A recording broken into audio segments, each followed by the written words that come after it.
Alô, comunidade! Eu sou o Rodrigo Viana e esse é o ICL Urgente. Dia 27 de novembro de 2025, trazemos as principais notícias do Brasil e do mundo nesta quinta-feira. A análise, a quente e a informação. Direto da redação do ICL, Laura Couto com a gente. Boa tarde, Laura, mais uma vez. Boa tarde, Rodrigo. Boa tarde para você que está nos assistindo pelos canais do Instituto Conhecimento Liberta e Eduardo Moreira no YouTube. E também boa tarde para você que está nos ouvindo por todos os cantos do Brasil e do mundo, como diz o Rodrigo. Vamos lá. É isso, no mundo inteiro. Tem gente acompanhando o ICL, por que não?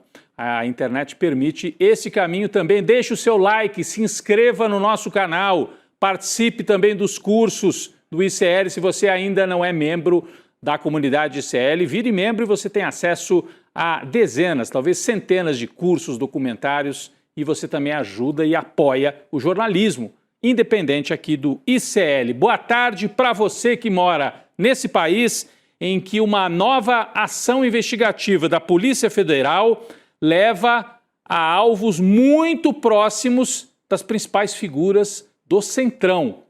Então, a polícia chegou em pelo menos um alvo que faz aí a ligação com figuras como Ciro Nogueira e outros dentro do Centrão. Há um clima de muita preocupação por causa dessas investigações que mostram Centrão, financiamento, lavagem de dinheiro no mercado de combustíveis. Já já o ICL Urgente trata de todos esses temas. Vamos começar por um outro que já está preso. Vamos lá. O presidiário Jair Bolsonaro recebeu hoje a segunda visita da esposa, Michele, e a primeira visita do filho, 04, Jair Renan. Você lembra que os outros filhos, o Flávio e o Carluxo, já tinham ido lá fazer a visita. Hoje foi a vez do Jair Renan. As visitas de hoje aconteceram depois da autorização, claro, do ministro Alexandre de Moraes. Na saída, Michele não deu entrevistas, mas Jair Renan parou para conversar com a imprensa, mas avisou desde que não se falasse sobre política. E aí ele contou que o pai estava muito abatido e que levou livros para animar um pouco a vida do Jair Bolsonaro. Então os jornalistas perguntaram, qual livro? E aí o Jair Renan respondeu, um caça-palavras, que é o que o Jair consegue ler. Vamos ouvir, é um vídeo curtinho, depois eu volto. Quais são esses livros? Quais são? A família de É isso, é um vídeo bem curtinho, só para você entender. Isso tudo rolou ao vivo, quando o Rolê ICL estava no ar. Então a nossa equipe, o Guga, o Guga Noblar, conseguiu se aproximar, como ele sempre faz, e arrancou essa informação do Jair Renan, que na verdade ele levou um caça-palavras para o pai, para o pai ter o que fazer ali enquanto fica detido, e vai demorar, enquanto fica detido lá na Polícia Federal. A família Bolsonaro não vai conseguir celebrar o Natal da forma como gostaria. E a culpa, em parte, é deles, É deles. Eles mexem nas leis, tem um discurso aí duro contra gente que está na prisão, e agora chegou a vez do próprio Jair Bolsonaro. Laura tem mais informações. Rodrigo, só um comentário antes. Eu adoro caça-palavras, mas não é muito bem um livro, Mas vamos lá, o ex-presidente Jair Bolsonaro deve passar as festas de final de ano na superintendência da PF. Ele não tem o direito da famosa saidinha, já que ele está em regime fechado. Mas uma curiosidade interessante, aparentemente os bolsonaristas são contra a saidinha, Rodrigo, porque eles foram eles que brigaram pela aprovação do fim do benefício no ano passado. O Congresso acabou aprovando um projeto de lei que proibiu a saidinha dos presos em datas comemorativas com amplo apoio do bolsonarismo, para quem não lembra. Inclusive, o relator do projeto no Senado foi o próprio Flávio, Rodrigo. Olha só que curioso. Mas só explicando aqui, gente, a antiga lei previa saída temporária a presos em regime semiaberto durante datas comemorativas para que eles conseguissem visitar os familiares. Então já não valeria para o Bolsonaro, que está em regime fechado. E depois dessa mudança, a saidinha passou a ser permitida só para os presos em regime semiaberto para trabalhar ou estudar, Rodrigo. É isso. Então, Laura, de qualquer maneira, o Jair está em regime fechado. Mas no dia que ele chegar ao regime semiaberto, não tem saidinha também de Natal para ele. Por quê? Porque o Flávio, o filho dele, fez questão de aprovar um projeto para impedir que presos tenham direito a visitar a família, mesmo no regime semiaberto. Então, Jair, o teu caminho vai ser longo. Você desejava para os outros, vai apodrecer na cadeia. Eu espero que não apodreça, mas vai cumprir a pena que merece por ter tentado dar um golpe de Estado aqui no Brasil. Bem, enquanto o Jair fica ali no caça-palavras, levado pelo Jair Renan, né, pelo filho, enquanto ele fica ali tentando encontrar o que fazer lá na Polícia Federal, na cadeia, né? Enquanto isso, a família planeja o caminho para 2026. Em entrevista ao site Poder 360, Eduardo Bolsonaro, o filho que está fugido lá nos Estados Unidos, afirmou que a única opção de candidato para a família hoje é o irmão mais velho, o senador Flávio. Então agora eles estão falando abertamente. Flávio é o nome para representar a família na urna em 2026. Laura Couto. Rodrigo, parece que a estratégia bolsonarista vai girar em torno do Flávio mesmo. O Eduardo também deixou claro duas coisas. A primeira é que, caso não haja nenhum candidato bolsonarista em 2026, ele vai escolher entre os menos piores. Já imaginou o Dudu votando no Tarcísio, Rodrigo? Eu não consigo imaginar. Mas a segunda coisa que ele resolveu deixar claro é que, para ele, o irmão Flávio Bolsonaro está mais preparado para uma candidatura presidencial do que a ex-primeira-dama Michele Bolsonaro, que é a madrasta dele, né? Essa fala foi feita durante uma outra entrevista, agora para o UOL. A ceia de Natal dos Bolsonaro realmente não vai ter um clima bom, Rodrigo. Mas mesmo assim, ainda não está muito claro quem vai ser o escolhido para herdar o capital político do Jair, né? Eles estão apontando para o Flávio, né? Então o clima do Natal não vai ser bom. Jair vai comer a ceia dentro da cadeia. E o clima entre o Eduardo e a Michele não deve estar dos melhores também, porque ele deixou claro que não, a Michele não. Para presidente é o Flávio. Nessa mesma entrevista ao UOL, o Eduardo Bolsonaro criticou a articulação feita por aliados do Centrão para defender a candidatura de Tarcísio de Freitas. O filho 03, esse que está nos Estados Unidos, o Eduardo, descreveu o governador de São Paulo como um nome que, abre aspas, não é de direita, mas sim um tecnocrata de centro, que no cenário político acha que ainda há margem para dialogar com o ministro Alexandre de Moraes.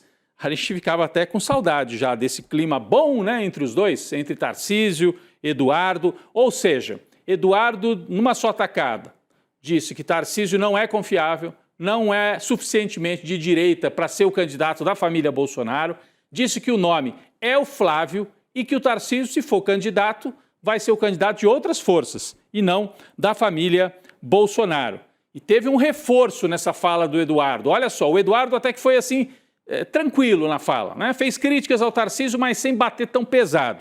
Mas quem também está batendo no Centrão é o papagaio de pirata do Bolsonaro, o Paulo Figueiredo, também morando nos Estados Unidos. O neto do ditador João Figueiredo, né? Porque vocês sabem, o Paulo Figueiredo é neto do ditador general João Figueiredo, da ditadura de 64.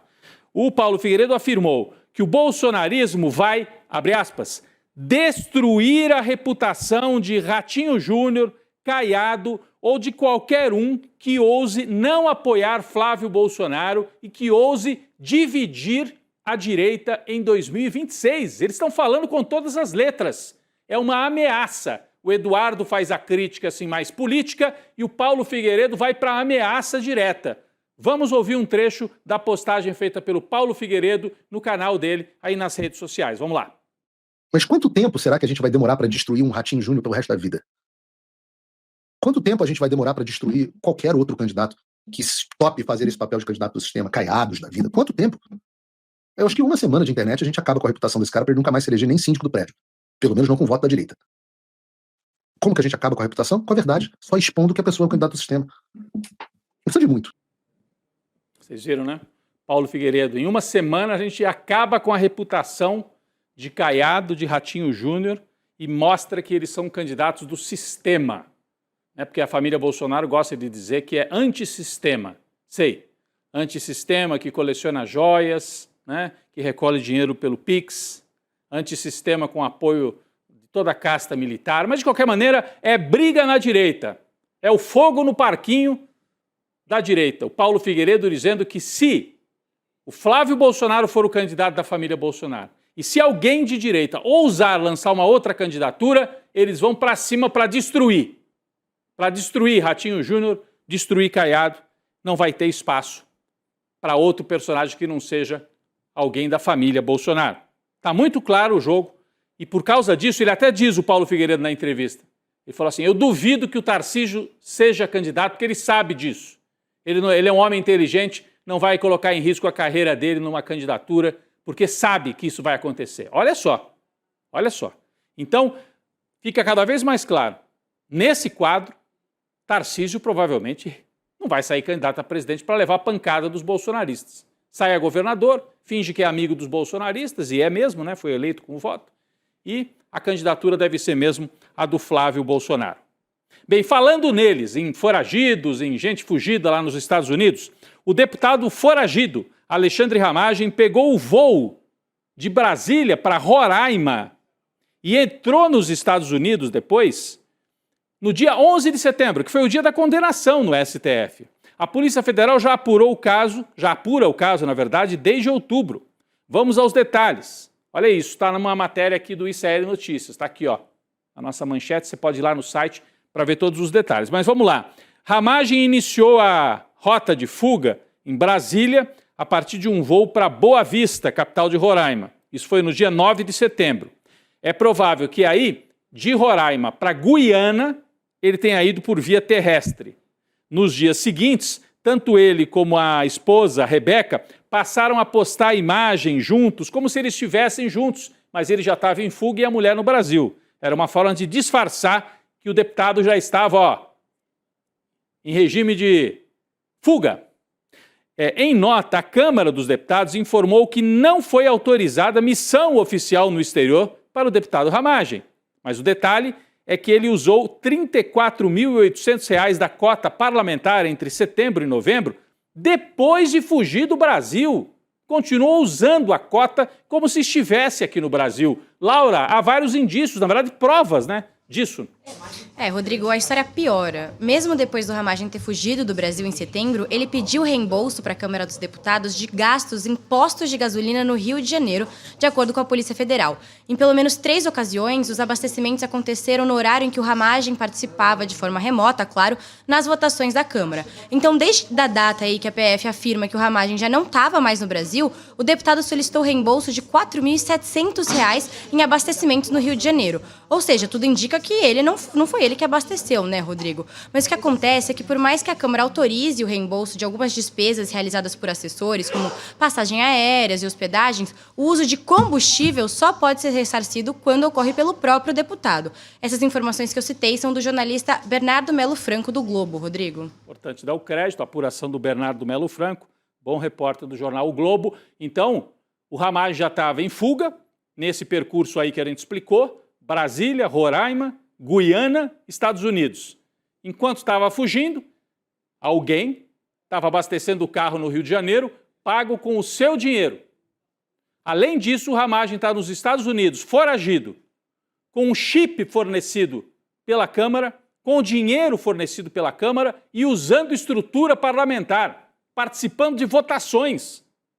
Condenado na lista da Interpol, segundo o pedido do Alexandre de Moraes. Hugo Mota não vai fazer nada? Hugo Mota, não dá para o Alexandre Ramagem seguir participando como se fosse um deputado normal e ainda abastecendo dinheiro de maneira suspeita no Rio de Janeiro, abastecendo o carro, aliás, usando dinheiro público. Então, olho no Ramagem. Tem que pagar pelo que fez também. Bom, vamos falar ainda dos réus, dos condenados e presidiários, né?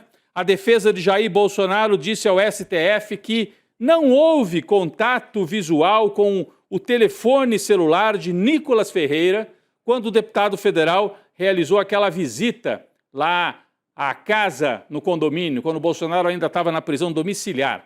Você sabe, foram capturadas imagens feitas pela TV Globo do dia em que o Nicolas estava lá. Nós temos aqui uma dessas imagens, mostrando o Nicolas claramente com o celular na mão, na frente do Bolsonaro, o que parece ser uma área ali no quintal, espécie de garagem ali da casa do Bolsonaro. Os advogados ressaltaram que Bolsonaro não descumpriu nenhuma ordem, que ele não pegou o celular, ele não teve contato com a tela e tal, né?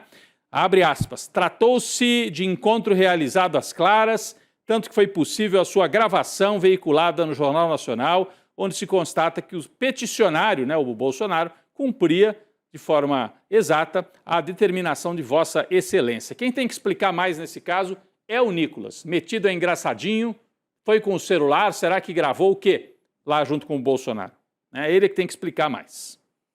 Pessoal, atenção, agora eu vou para uma notícia importantíssima de hoje e que ajuda a explicar o clima de nervosismo na Câmara e no Senado. Por que o Centrão está querendo romper com o Lula? Tomou várias atitudes aí de romper com o governo. Atenção, Centrão e crime organizado, tudo a ver. Mais um esquema de fraudes envolvendo políticos do Centrão, que na verdade é o direitão, né? São os partidos de direita. Mais um esquema que mostra aí empresários milionários lavando dinheiro. No centro do furacão, desta vez, o grupo FIT, F-I-T. A antiga Refit, refinaria de Manguinhos, no Rio, faz parte desse grupo. Tá aí, ó, grupo FIT, da refinaria de Manguinhos, é alvo de operação por suspeita de sonegação. O grupo é controlado pelo empresário Ricardo Magro. E a Laura tem mais detalhes por que essa operação é tão importante e deixa a turma do Centrão tão preocupada. Nós vamos explicar aqui. Laura. Rodrigo, fiscais federais deflagraram hoje uma operação de busca e apreensão contra 190 alvos, entre eles empresas, instituições financeiras e pessoas físicas ligados direta ou indiretamente ao Grupo FIT. A operação foi batizada com o nome Posto Lobato e tem o objetivo de desmantelar um esquema bilionário de sonegação fiscal que já chega em 25 bilhões de reais, Rodrigo. Esse grande esquema combinaria fraudes aduaneiras e sonegação fiscal funcionando do porto ao posto sem pagar imposto. Pegou trocadilho aí, Rodrigo? Mas agora, o mais importante de tudo isso, presta atenção. A coluna do nosso jornalista aqui do ICL, Lula Costa Pinto, destaca o fato de que um dos alvos centrais dessa operação é o engenheiro Jonatas Assunção. E ele desempenha o papel de gerenciar esse esquema todo, liderado pelo advogado Ricardo Magro. E por que isso é importante, Rodrigo? O Assunção foi chefe de gabinete no Ministério da Casa Civil quando o Braga Neto ocupava o posto de ministro. O engenheiro também virou secretário executivo da Casa Civil quando o senador Ciro Nogueira foi nomeado para o posto, Rodrigo. Ou seja, era alguém com capital político dentro do Planalto, né? Exatamente. Então, vamos seguir com a imagem do Jonatas Assunção. Esse é personagem central desse escândalo. Você vai lá na coluna do ICL, está tudo explicado. As relações estão traçadas. Anota esse nome, Jonatas Assunção. Né? A coluna de Luiz Costa Pinto ouviu um deputado do PP, do Partido Progressistas, do partido Ciro Nogueira, né? Uma espécie de amigo e irmão do Ciro Nogueira, que falou em off, né, sem se identificar, mas conversou com o jornalista do ICL e confirmou que Assunção, esse que está aqui na tela, era muito influente nesse círculo político. A Laura acabou de dizer. Foi chefe de gabinete do Braga Neto e foi chefe de gabinete também, aliás, secretário executivo do Ciro Nogueira na Casa Civil do Bolsonaro. Esse Jonatas Assunção, que foi alvo hoje da operação. O parlamentar que conversou com Luiz Costa Pinto disse o seguinte, abre aspas, tudo era com ele no governo Bolsonaro. Liberação de emendas, nomeação de aliados para os cargos públicos, né, em Brasília, colocação de emendas no orçamento. Tudo passava com Jonatas Assunção. Ele é o centro, é o hub de um esquema que leva a várias lideranças do bolsonarismo e do Centrão. O deputado ouvido pelo Luiz Costa Pinto, e isso está na matéria lá no ICL, no site, diz ainda, Jonatas era o operador real de poder de Arthur Lira e de Ciro Nogueira dentro do palácio. Ele surgiu como um resolvedor de problemas para a bancada do PP nos tempos de Eduardo Cunha. Então ele vem do Eduardo Cunha, passa por Arthur Lira, chega em Ciro Nogueira e foi um dos alvos da operação de hoje, ligado a esse grupo Refit da refinaria de Manguinhos, que está sob investigação, lavagem de dinheiro de crime organizado. Olha, tem mais um personagem envolvido nessa história, mais um personagem da política. Laura, traz pra gente, por favor. Rodrigo, nesses casos, as pessoas envolvidas começam a brotar do chão, né? Impressionante. E, curiosamente, o presidente da Câmara dos Deputados, Hugo Motta, foi a estrela de um jantar oferecido em Nova York pela Refit, que é alvo da mega operação da Receita Federal contra as fraudes fiscais. O jantar aconteceu há 6 meses, na noite do dia 12 de maio, e também estava presente o dono da refidaria, o Ricardo Magro, que é um dos principais alvos, né, da fraude bilionária, Rodrigo. O Motta recebeu quase R$15 mil em diárias para participar desse evento em Nova York, e viajou em um jato da Força Aérea Brasileira, ou seja, com o nosso dinheiro. E na época, a Refit já era conhecida como a maior sonegadora de ICMS no país, Rodrigo. Essas informações são também da coluna do Bernardo Melo Franco, do Globo. Então, a gente está trazendo informações aqui, está ajudando você a entender, porque são muitos nomes nos bastidores. Informações apuradas, em parte pelo Bernardo Melo Franco, no Globo, em parte pelo Luiz Costa Pinto, aqui no ICL. A gente colocou tudo aqui para você entender como essa operação de hoje bate em sonegadores que tinham ligações com o mundo da política. Qual o mundo da política? Centrão, Ciro Nogueira, Arthur Lira e também Hugo Motta, como acabou de mostrar a Laura aqui. A Receita Federal apontou esse grupo Refit, né, que é o dono da refinaria, como devedor contumaz. O que é devedor contumaz? É uma empresa que deixa de pagar impostos de forma reiterada. Não é que ficou devendo um mês, depois pagou no outro. Não. É quase como uma estratégia. Sonegar de maneira permanente e sem justificativa, acumulando dívidas que não decorrem de atrasos pontuais, mas de uma prática contínua de descumprimento de obrigações fiscais. O projeto de lei que cria a figura do devedor contumaz para poder punir, o projeto de lei impediria esquemas bilionários como esse, né? Mas está parado na Câmara dos Deputados desde o dia 30 de outubro, quando a Casa aprovou urgência na tramitação. Por que será que o Hugo Motta estava segurando esse projeto? Está priorizando outras coisas. Por que será? Por que será? Bom, hoje, depois da mega operação contra a Refit, que tem ligações com o Centrão, e depois de muitas cobranças, o Hugo Motta finalmente nomeou o deputado Antônio Carlos Rodrigues, do PL, do Partido Liberal, para relatar o projeto e anunciou um pacote antifraude no setor de combustíveis. Demorou um pouco. A água bateu aqui, ó, no pescoço do Hugo Motta, do Ciro Nogueira.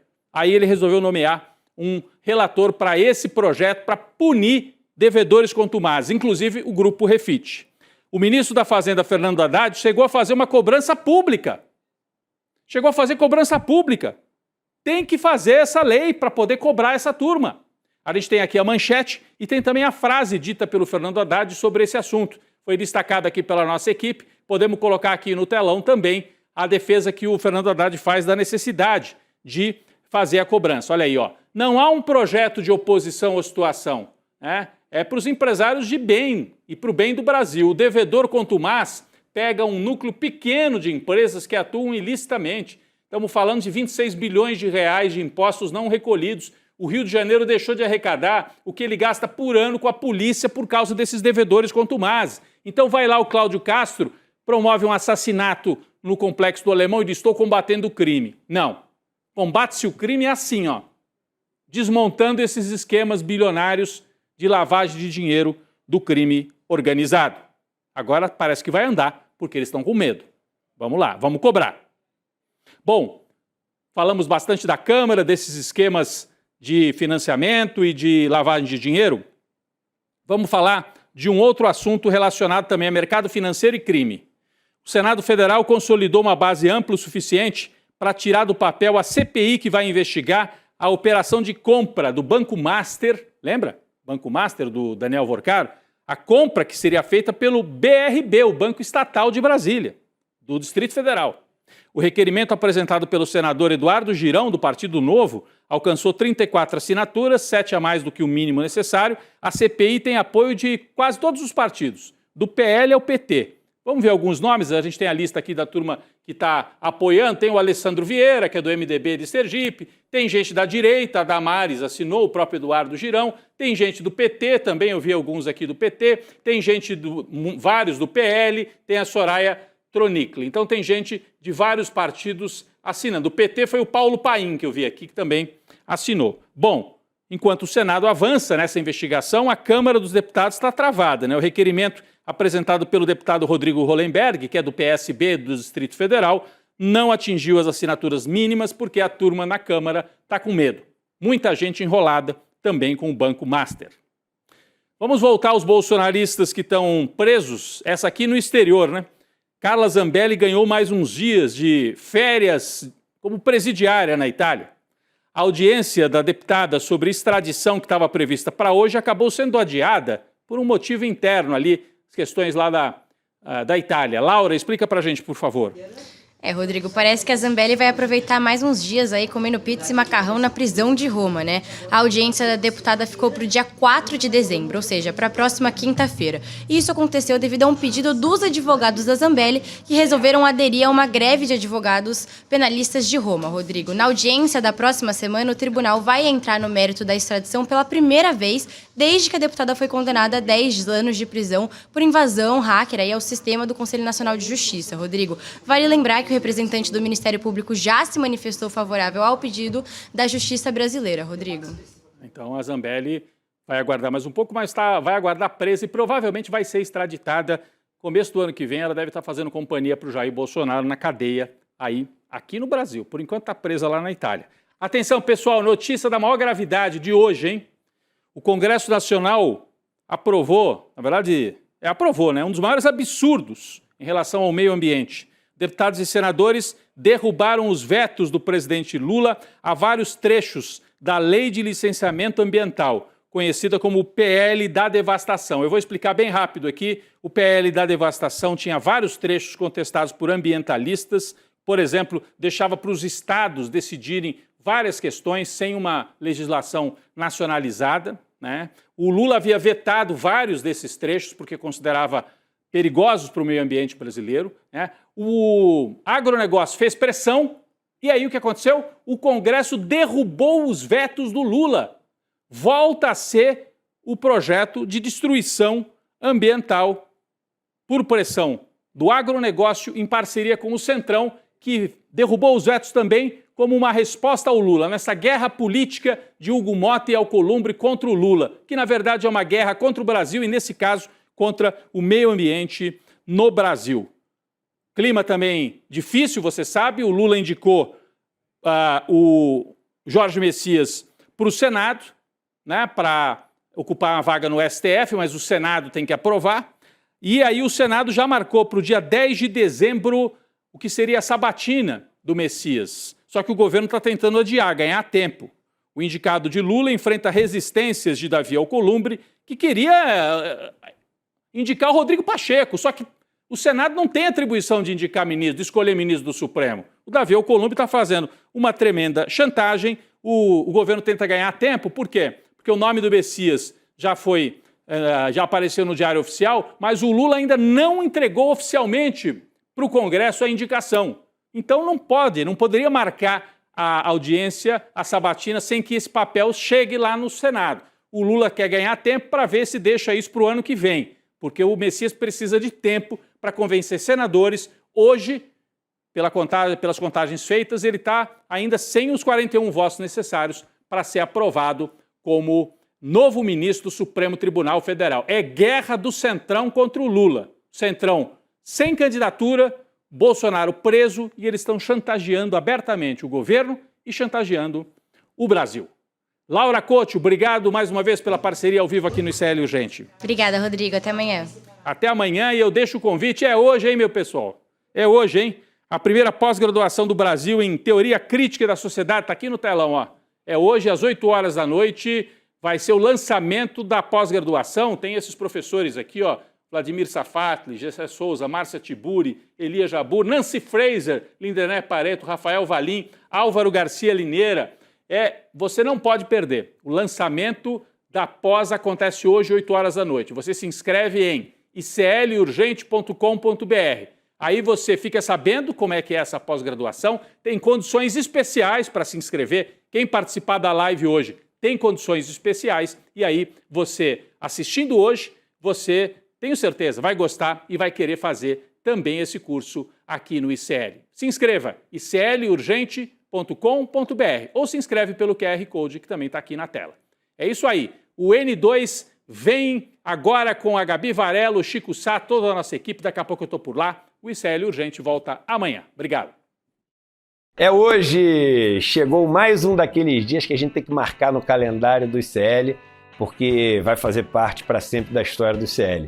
O lançamento da nossa pós-graduação em Teoria Crítica da Sociedade. Primeira vez no Brasil que eu ofereci esse curso. Hoje à noite, às 8 horas, eu vou explicar todos os detalhes do curso para vocês. Vocês já estão inscritos, 1 hora antes da aula vai chegar no seu e-mail ou no grupo de WhatsApp o link para você poder clicar e já ir para a sala de espera. Você pode ir para qualquer país e fazer qualquer tipo de documentário.